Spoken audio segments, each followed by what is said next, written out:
All right, let's get into the Hall of Fame ballot now. Jason Stark is here. Scott Rolen, Todd Helton, Billy Wagner, Andruw Jones, all over 40% of the vote last year. And as we pointed out yesterday, tried to do this in some detail, you can make jumps of 15 to 20%. Those are big jumps, but it can happen and can especially happen now that the ballot has cleared off. So here we go, debut vote and also the vote for last year. So you see, these all qualify. You could call them like sabermetric darlings in a way. They started low. You've got to get 5% to stay on. Andruw Jones barely stayed on the ballot at 7.3%. Rolen at 10%. Wagner 10%. Todd Helton got more respect year one and more support. But you see, Rolen's at 63%. You need 75. I shouldn't just, that goes without saying. Helton's at 52. Wagner 51. Andruw Jones at 41. Here now with Jason Stark, Hall of Fame honoree. The point we're trying to make here is Big Papi, right? Obviously went in last year. Bonds, Clemens, and Schilling come off the ballot. It frees up a lot of space, whether it is voting space or just psychological space to put guys down. What do you think the effect will be on these front runners this year with the ballot freed up, and all you really have is Carlos Beltran added on? Yeah, just to be clear, now those four guys coming off the ballot clears over 1,000 ballot slots for the 200-plus voters who are voting for those players, right? So that's an incredible amount of flexibility that we didn't used to have. That chart you just showed, the first year of Scott Rolen was the first year of Andruw Jones. On that ballot, there were 7 players who eventually got elected, plus Bonds, Clemens, Schilling, Fred McGriff, Sheffield, a huge list of deserving type players. And that's an example of what happens when the ballot clears. And I think you're going to see several of those players that you talked about make a jump. The question is Scott Rolen going to make enough of a jump? He was 47 votes short. He needs another 50. I dug in deep on this the other day, Brian, and it's interesting. I think it's going to be really close. When you look at the voters who voted for Bonds, Clemens, Schilling, Ortiz, but not Rolen, it's a really small number. Right. So if you're going big ballot, you already had Scott Rolen on. You're saying that if you're going big ballot. That's correct. I think, though, writers are, and look, this happens, especially even though it's a much more advanced electorate out there doing the voting, but they are sometimes slow to the saber darlings, right? And Scott Rolen is a saber darling. He's a 70-WAR player. Even though he's got the home runs and RBIs, it's his defensive value that puts him up there.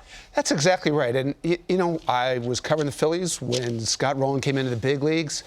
And I think if he came along now, we'd look at him much like we look at Nolan Arenado, right? Right. StatCast would have made this guy look amazing. Right. I've often said it was like watching J.J. Watt play third base. Every single ball hit, he thought he was going to catch. Right. And by the way, it's not that it wasn't like, I know you're just describing to younger viewers. It's not like we didn't know it at the time. We did know it at the time. It's just easier to quantify now when you have a number pointed out to it. Right. And there are a lot of ways to measure defensive impact now. If you look on Baseball Reference, there's a metric that is it's fielding runs above average. He ranks third in the history of baseball among defenders at third base. Brooks Robinson's 1, Adrian Beltre's 2, Scott Rolen is 3. So you've got the whole defensive part of this. Now, the question is the offense. And I've looked at this. 8 seasons by Scott Rolen with a Gold Glove, that's old school, and a 120 OPS plus or better.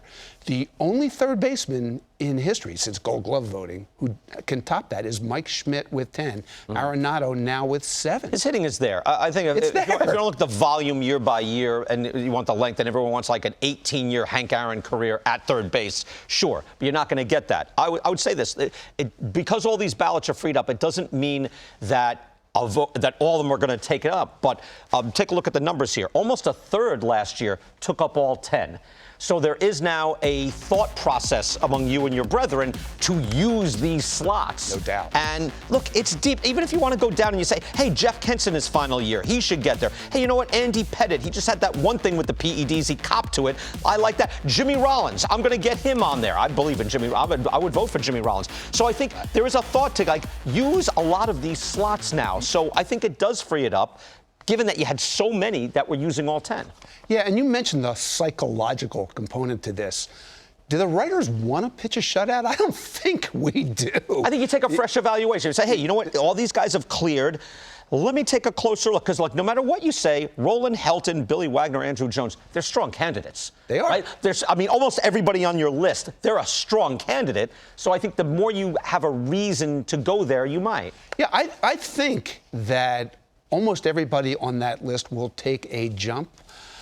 I'm just not 100% certain that Scott Rolen gets in this year. The estimate of new voters is in the neighborhood of 23, 22. I don't know how many new voters would vote for him, but look, the younger voters tend to be more analytically inclined. Right, so that helps. That's the case. That's a lot. Eno Saris gets his vote this year. Again, these are the Sabre guys who are getting in there. Look, I think he does get in. Mike Messina, take a look at the numbers that we ran here. Mike Messina went from 52% to 63%, just like Rolen did, and then got to 77% in the next year and got in. Larry Walker went from 34% to 54%, jumped right to 77%. Now that was in his last year too. So those are astronomical jumps for Larry Walker in the middle there. 34, 55 to 77. Edgar Martinez there on the left, 58 to 70 to 85. Tim Raines, 55 to 70 to 86. These are all sabermetric analytical favorites that went in. Social media helped. Vote shaming helped. People are big on that. And people are thinking, am I missing out on something? Maybe I should vote for these guys. In those cases, I think they should. I think that kind of gets there. Roland's got to do a Mike Messina this year. He does. Now, I've looked at this too, and Mike Messina's pattern of how he jumped year to year is the closest thing to what Scott Rolen has done year to year, and just it matches up almost perfectly. And if he has a Mike Messina jump, he's giving a speech next July. Yeah, I think Todd Helton made a big jump. Andruw Jones had 10 years and his defensive excellence.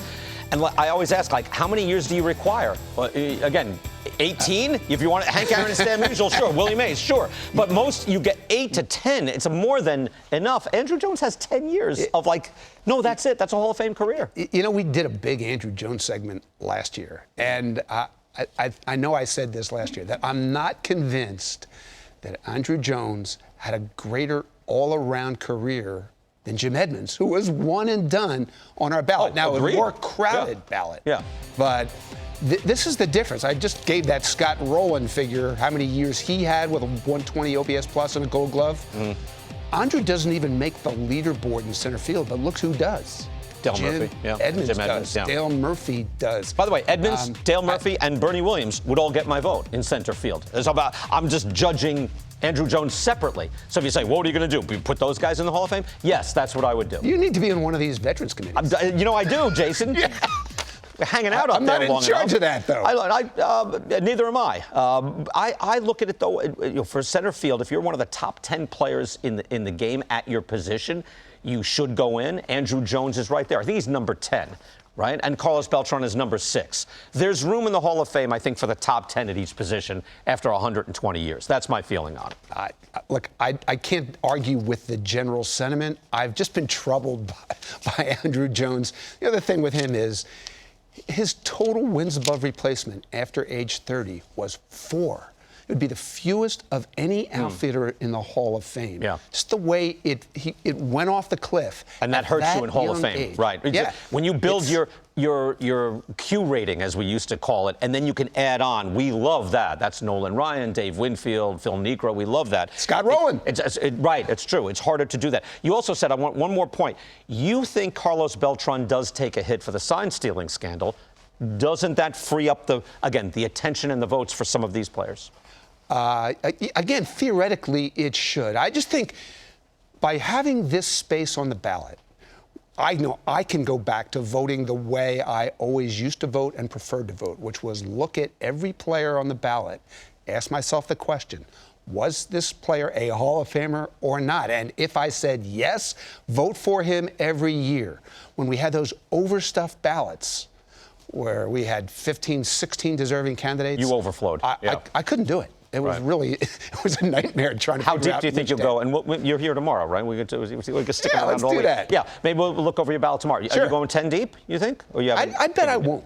I would bet I won't go 10 deep this year, but close. I don't think I'd go 10 deep either. And historically, I have. And I have not voted for the PED guys. And so I used to get to 10. I'm a big haul let's do it guy. tomorrow. We'll do it tomorrow. We'll be here.